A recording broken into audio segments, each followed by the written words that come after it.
नमस्कार दर्शकों, राज न्यूज़ के इस खास बुलेटिन में आज फिर आपका स्वागत है। मैं हूं राजकुमार राईवाल। आइए नज़र डालते हैं आज की प्रमुख खबरों पर। भारतीय संविधान शिल्पी डॉक्टर भीमराव अंबेडकर का परिनिर्वाण दिवस क्षेत्र भर में बड़े ही धूमधाम के साथ मनाया गया। नगर के अंबेडकर चौराहे पर भारतीय संविधान शिल्पी, भारत रत्न, बोधिसत्व और महामानव डॉक्टर भीमराव अंबेडकर का परिनिर्वाण दिवस श्रद्धा और सम्मान के साथ मनाया गया। उपस्थित सदस्यों एवं नागरिकों ने बाबा साहेब के चित्रपट पर माल्यार्पण एवं पुष्पांजलि अर्पित कर भावपूर्ण श्रद्धांजलि दी।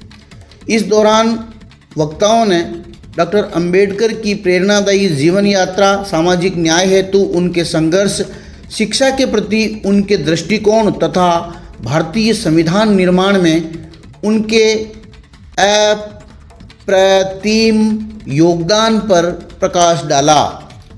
इसी प्रकार नगर के राजकीय महाविद्यालय में डॉक्टर अंबेडकर के महापरिनिर्वाण दिवस के मौके पर अखिल भारतीय विद्यार्थी परिषद के कार्यकर्ताओं ने रंगोली सजाकर श्रद्धासुमन अर्पित किए। विद्यार्थियों ने सामाजिक न्याय, समानता, शिक्षा और संविधान की महत्ता पर आधारित आकर्षक रंगोली बनाकर बाबा साहेब को रचनात्मक नमन किया। अब बात करते हैं बार संघ बेगू चुनाव 2026 की। इस बार अधिकांश पदों पर निर्विरोध निर्वाचन हो चुका है। एडवोकेट विजय प्रकाश शर्मा निर्विरोध अध्यक्ष चुने गए हैं और कोषाध्यक्ष पद के लिए 2 आवेदन आए हैं। बार संघ बेगू के चुनाव वर्ष 2026 को लेकर आज चुनाव अधिकारी विष्णु कुमार चतुर्वेदी ने जानकारी देते हुए बताया कि सहायक चुनाव अधिकारी पद से विकास कुमार वैष्णव ने त्यागपत्र दिया। चतुर्वेदी के अनुसार अध्यक्ष पद के लिए 6 दिसंबर 2025 तक केवल अधिवक्ता विजय प्रकाश शर्मा का ही आवेदन रहा। ऐसे में अध्यक्ष पद पर निर्विरोध निर्वाचन हो गया है, जबकि उपाध्यक्ष पद पर हरीश पंचोली, सचिव पद पर अनिल शर्मा, इन सभी पदों पर केवल एक आवेदन प्राप्त हुए हैं। इन पदों पर अनौपचारिक रूप से निर्विरोध निर्वाचन तय माना जा रहा है। केवल कोषाध्यक्ष पद के लिए आवेदन विकास कुमार वैष्णव एवं अशोक कुमार रेगर के प्राप्त हुए हैं, जिसके चलते इस पद पर मतदान की स्थिति बनी है। चुनाव अधिकारी के अनुसार 8 दिसंबर 2025 को शाम 5 बजे तक अभ्यर्थी अपने नाम वापस ले सकेंगे। यदि कोषाध्यक्ष पद के लिए 1 से अधिक आवेदन बने रहते हैं तो आगामी 22 दिसंबर 2025 को मतदान करवाया जाएगा। क्षेत्र के चेची कस्बे में आज बजरंग व्यायामशाला द्वारा शौर्य दिवस का भव्य आयोजन किया गया। इस मौके पर सभी पहलवानों ने श्री बालाजी महाराज के मंदिर पर अखंड भारत का नक्शा रंगोली के रूप में सजाया और भारत को विश्व गुरु बनने की कामना श्री बालाजी महाराज के चरणों में अर्पित की। इस आयोजन में चेची कस्बे के कई गणमान्य जन एवं क्षेत्र भर के प्रबुद्ध जन भी उपस्थित रहे।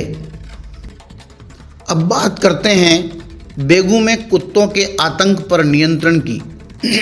नगरपालिका ने इस मामले में एक एजेंसी को हायर करते हुए अभियान जल्द शुरू करने की तैयारी कर ली है। नगर के विभिन्न गली मोहल्लों से लेकर हर सार्वजनिक स्थल पर विगत लंबे समय से बढ़ रहे आवारा कुत्तों के आतंक पर अब जल्द ही विराम लगने वाला है। स्थानीय नगरपालिका द्वारा विधिवत रूप से टेंडर निकालकर एक एजेंसी को हायर कर लिया है, जो जल्द ही नगर में अपना काम शुरू कर देगी। विदित है कि नगर में सुबह मॉर्निंग वॉक पर जाने वाले महिला, पुरुष, बुजुर्ग तथा युवा लगातार हमलों का शिकार हो रहे हैं। नगर के बाहरी इलाकों में बड़े बड़े झुंड में कुत्तों के मिलने की शिकायतें आम हो गई हैं। नया बस स्टैंड, पुराना बस स्टैंड, अहिंसा सर्कल के आसपास अक्सर दो पहिया वाहनों पर झपट्टा मारकर वाहन चालकों को गिराने की शिकायतें मिल रही हैं। कई कॉलोनियों में कुत्ते घर के अंदर तक घुस रहे हैं और बच्चों के बिस्तर तक पहुंच रहे हैं। इस मामले को लेकर लगातार नगरवासियों की शिकायतें सामने आ रही हैं। पूर्व में भी नगर की खारी बावड़ी या पारसोली क्षेत्र में ऐसी घटनाएं हो चुकी हैं। इस मामले को गंभीरता से लेते हुए नगर पालिका ने टेंडर जारी कर दिया है और सुप्रीम कोर्ट के आदेशों की पालना के तहत आवारा कुत्तों के बढ़ते हमलों पर चिंता रखते हुए आवासीय इलाकों में हिंसक कुत्तों की गतिविधियों को रोकने के लिए एक एजेंसी को हायर कर लिया है। इस एजेंसी के आवश्यकता के अनुसार नगर पालिका द्वारा पिंजरे बनवाए जा रहे हैं, जिनमें कुत्तों को रखकर उनकी नसबंदी की जाएगी, उनका बधियाकरण किया जाएगा तथा टीकाकरण करके क्षेत्र में हिंसक कुत्तों की गतिविधियों को रोकने की कार्रवाई की जाएगी। इस मामले में अधिशासी अधिकारी नगर पालिका विष्णुलाल यादव ने बताया कि यह कार्रवाई जोरों से चल रही है तथा जल्द ही एक अभियान चलाकर नगर पालिका क्षेत्र के हर वार्ड में व्याप्त कुत्तों की समस्या का समाधान जल्द किया जाएगा।